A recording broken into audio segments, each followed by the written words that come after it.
Hello, good morning, good afternoon, good evening. Wherever you are, welcome again to another episode of Talk Architecture Podcast, and I'm your host, Naziaty Mohd Yaacob.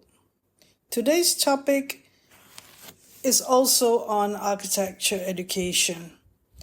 I am commenting based on a post by Firadaus Khazis that was posted 12 hours ago on Facebook, which elicited a lot of comments from the architecture fraternity. And I have also commented in it, but I also posted something which I recalled I had done earlier. But this is the gist of what Firadaus said, which provoked us to reply in the comments. So he said that rarely does I see students or fresh graduates who can really sketch these days. Most would jump straight into 3D from early university days, then get stuck on site, needing to go back to the office just to model and figure things out. There's a lot of points there already, you see. I will talk about it. Maybe it's time we rethink what fresh graduates should be able to deliver, not just plans, sections, elevations, but the ability to sketch out ideas, details, and solve problems on the spot. However, I'm going to concentrate on that particular phrase, solve problems on the spot. What does that mean? Also, the ability to sketch, which is, it goes hand in hand with solving problems. So this is not the office problem, but a general industry problem. And there were comments about at the site when somebody was commenting that the clerk of works wanted the architect to sketch something or to resolve something, they will say that they need to go back to the office. They can't sketch on the spot, basically. So that is something which is the bread and butter of graduates to be able to do. If you graduate after 5th year, when you arrive at the office and you have to go to the site, just say the very next day, and there are questions posed with regard to the building problems, the issues, you'll be able to read the drawings that on site and look at the building and be able to solve the problem. If the problem is to do with mechanical and electrical engineering or structural issues, you can contact the engineer and work it out with the contractor or whoever that is at hand. However, if it's an architectural problem, you need to refer to yourself to be able to resolve the design problems. So I actually commented about the problem with students. Yes, they all do. They go into 3D or using SketchUp to draw things out. And it is impossible, obviously, that the first thing that you need to do is to actually understand the design problem. Maybe it's a balustrading, joints, staircase, design, materials to be used for the windows, ceiling design, the door, a particular detail design, or it could be to do with space and function, to do with the aesthetics of the building, to do with a lot of things, to do with urban design. It is a design problem nevertheless. Now, we come to the point where the comment or the critical thing about this is that students don't know how to do this because they only know how to do digital drawing or SketchUp. They don't actually know how to solve these problems. They are not being taught year in, year out to solve design problems. Or they keep on repeating the same things and believing that that's all they need to learn, but there is more to it than that. This is 5 years of architecture school. It's not like a few years. There are some interesting comments here. Yes. Then I went to, because this is what I'd like to say, is about the architecture curriculum. And that I did a post on the architecture school in University of Porto, how they don't allow the students to use digital drawings from the very beginning. So what I'd like to get you to see now is the whole idea behind what it is that is important in an architecture school. It is based on the architecture design process, and that's the exact title that I have on the 15th of August 2020 in my blog, Life is a Design Thesis. So the issue is students lacking in confidence, lacking in the skills to resolve design problems, and not be able to sketch manually on the spot. So it goes hand in hand, be able to sketch manually on the spot with the design problem. So based on this article or this blog post that I did, my hypothesis is that the student need to learn about scale from the very beginning of a student of architecture, from the very beginning for a student of architecture.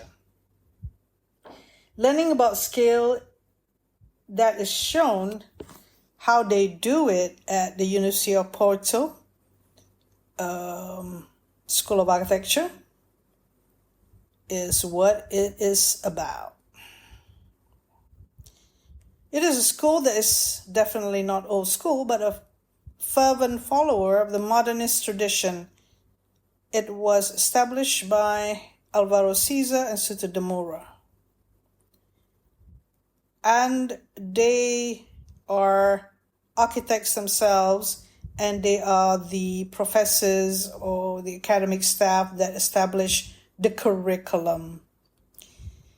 So I went to do a staff mobility program under Erasmus Mundus, and I stayed in Porto officially for a month. I get to visit places, and I get to, best of all, be based at the school in a particular room, come day in, day out, and I decided to interview all the tutors in the school, starting from 1st, 2nd, 3rd, 4th, and 5th. And I like to state certain things here so that it makes sense. I had many discussions with each of the year's studio tutor at FAUP.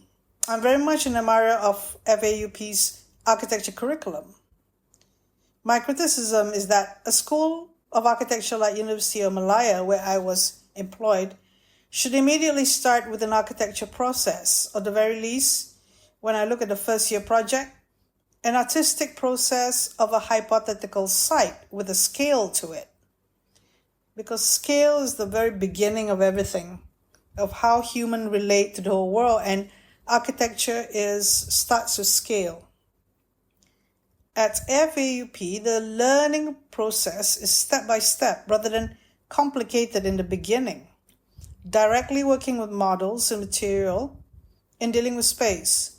The first year studio master Mario explained about how the first projects help to provide for the basic design skills, seamlessly taking abstract, bracket artistic, bracket exercises, and converting into a more architectural design process? Well, I remark, I visited Mario at his room where he showed me the first year project at FAUP. The project is an abstraction at the scale of 1:1000, but feels like architecture with passages and space, with notes and rests. After that, the students chose a space from that model and developed it to 1:50. Of course, there were several sketches of different scales before that. They zoom out to 1:500, 1:200, 1:100, finally zooming on to the detail. The model material is important. From the 1:1000 abstraction, they did the 1:50 scale with a 5 by 5 by 5 meter cube space. The use of foam boards like styrofoam allowed for excavation of spaces. Although it was more of an artistic process, as there is no architectural program, the fact that they put a scale to it gives a sense of space that has a reference in the minds of the designer. This exercise is significant because where I worked before, we have a problem in giving artistic exercises, making it human scale. Therefore, the second project with the given context makes it easier for the students to transit from the artistic process, as the second project is the start of an architecture space with a real site at the rocks by the coast near the castle. This is a 1:500 model for the passage and space design of a cafe. So there are interesting photographs of the models that I took when I interviewed Mario. I'm very interested in the first year because the first year starts, the beginning is always important. How you start architecture. How you get people to be interested in architecture. And what they realize architecture is about. That is so damn important. Well, I continued here. I said I have had conversations with other Malaysian art lecturers teaching first year design studio in architecture school, debating on graphic communication. And I believe that it is possible to have both processes taught at the same time. That is the artistic stroke art process and the architecture process. It's important that the students realize there are these two different processes, and one cannot take for granted that the students realize them. That's why the beginning is very important, that the student realize that. The student must know the difference, and that one is for skills building in graphic communication, and the other is the bread and butter skill of architecture design basics. Some people would debate that, never mind, just give them graphic communication exercises in the first semester, and just a simple project, like a space module, like designing for your own room in a hostel or something like that. It's quite difficult for the student to jump from one thing to another. And if you introduce scale before dimensions, you actually giving the student a sense that scale is important, that volume is important, that space is important. Then you go into detail because you have the space modulator of space moduled exercise after the graphic communication, the one they did with lines, 2D, 3D, cubes, or dynamic objects. Those are graphic communication purely to do with designers. They're not architectural because there's no sense of scale.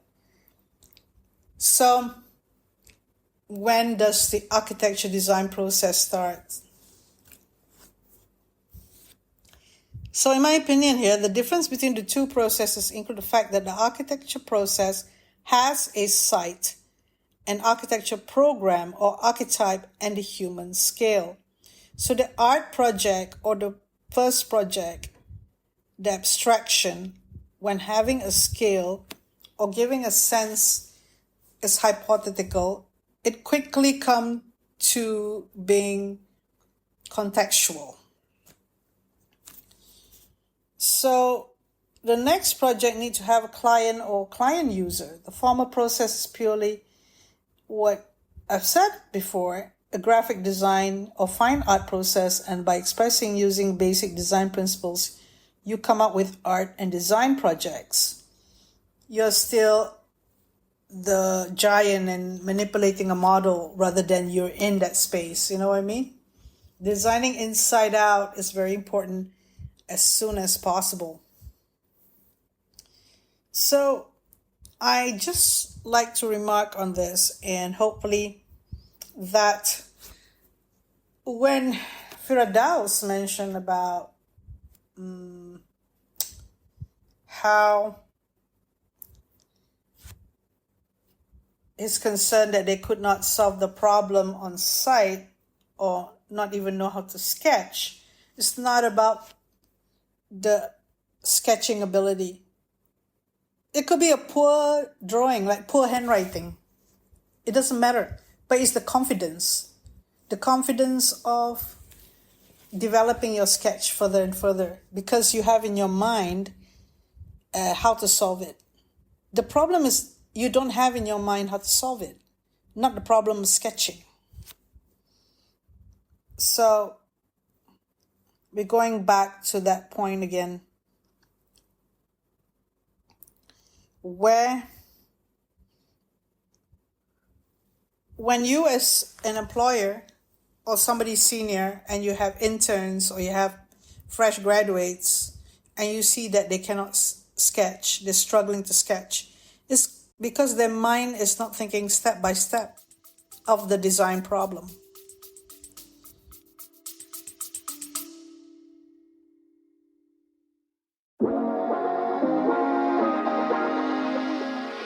Looking for creative inspiration? Graphite Pro Radio explores the intersection of design, culture, and innovation, one conversation at a time. Join us for deep dives into the creative process and game-changing ideas. Start listening today.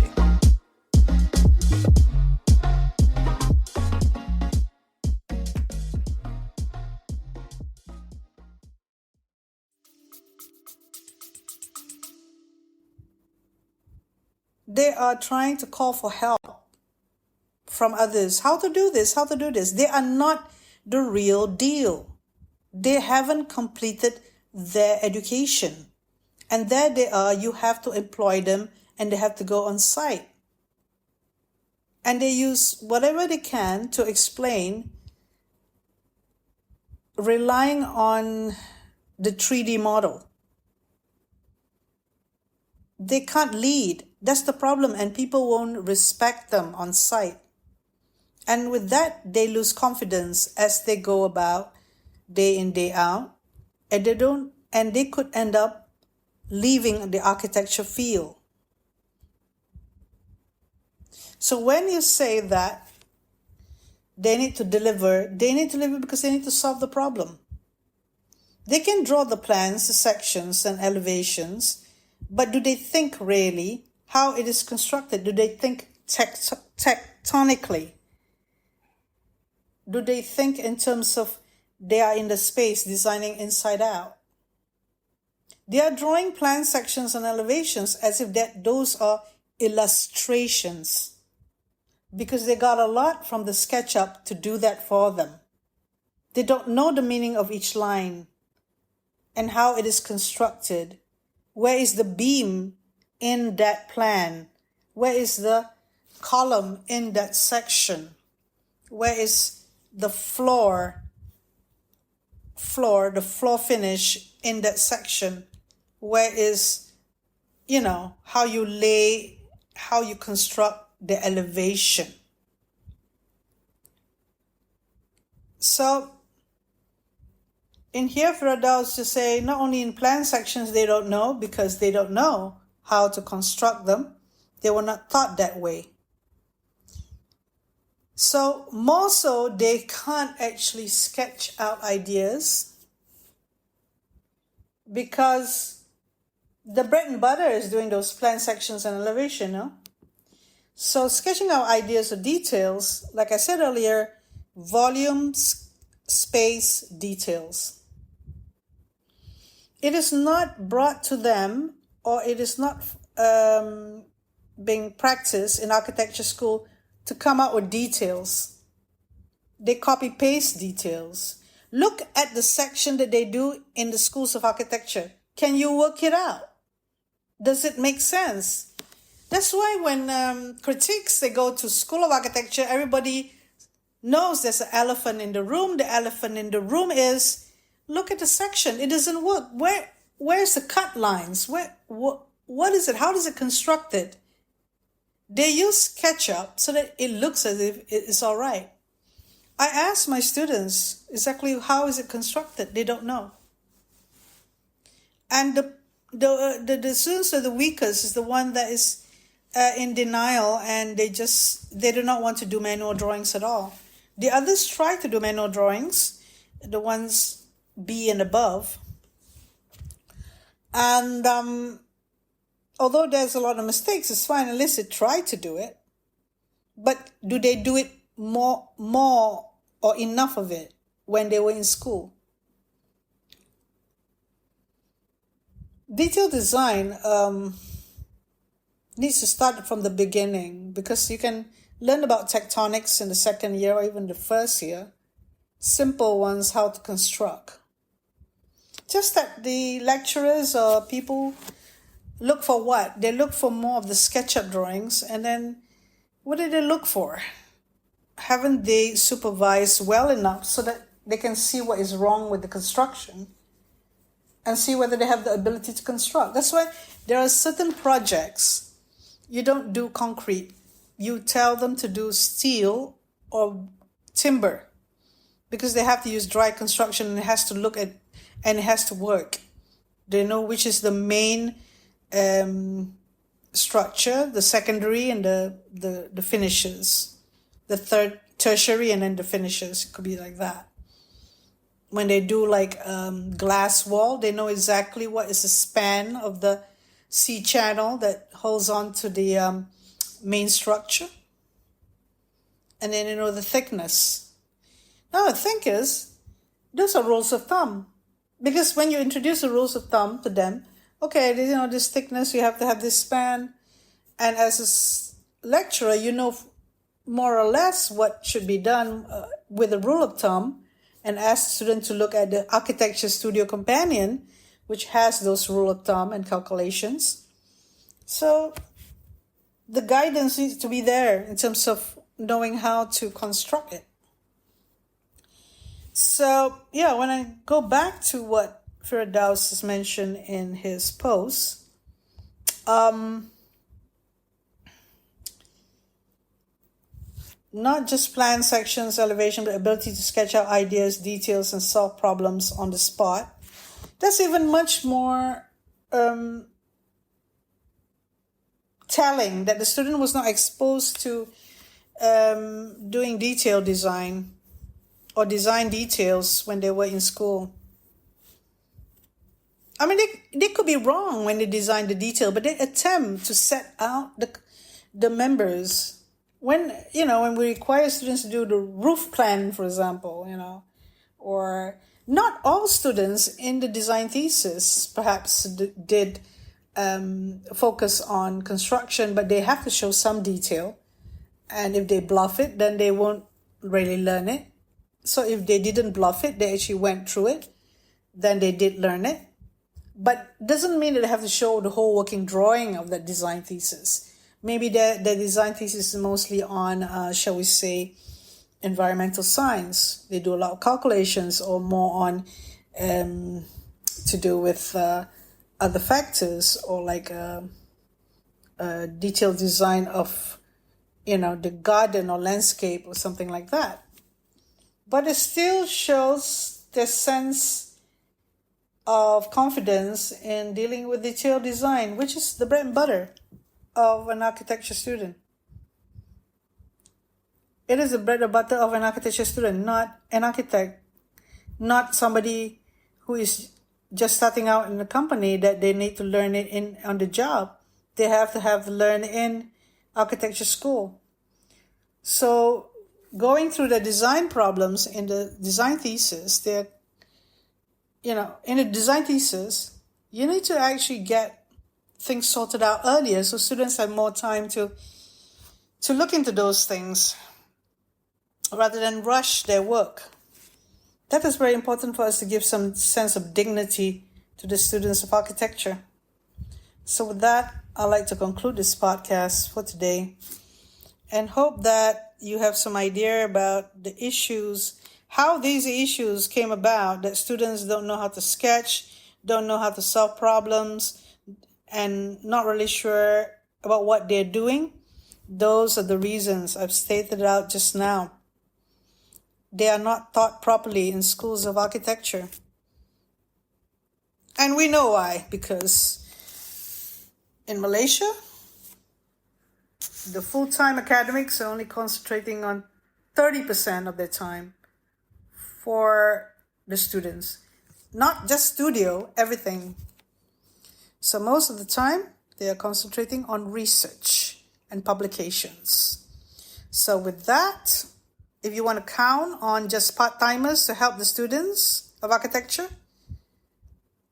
there will be, you can't do everything. You need to protect architecture in schools of architecture. There is no two ways about it. Architects need to go and address this to the government, to those who force architecture to dumb down their curriculum. And I've said that in those podcasts on dumbing down architecture education as well. So thank you so much for listening.